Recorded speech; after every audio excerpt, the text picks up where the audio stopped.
आज 21 एप्रिल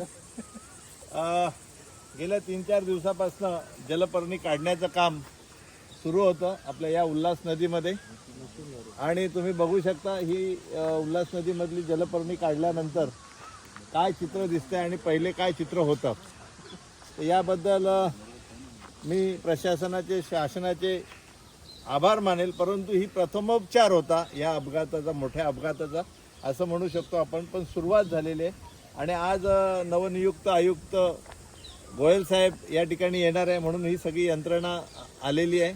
आणि आपल्याला आजची ही जी मागणी आहे ही हा नाला दिसतो इकडे यादवनगर, हा नाला आणि तिकडे तो नाला डेअरी फार्म, तिकडचा एक नाला आहे. कुठला? डेअरी फार्म, डेअरी फार्म, गाळेगाव नाला.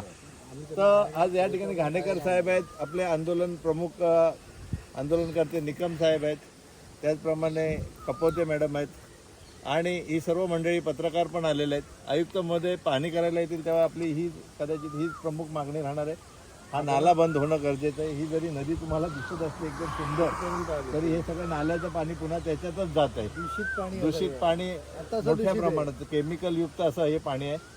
तर आता नवनियुक्त आयुक्तांना कदाचित हे नवीन असेल तर पुन्हा एकदा आपण सगळे अपील करणार आहोत. पाहूया काय होतंय पुढे.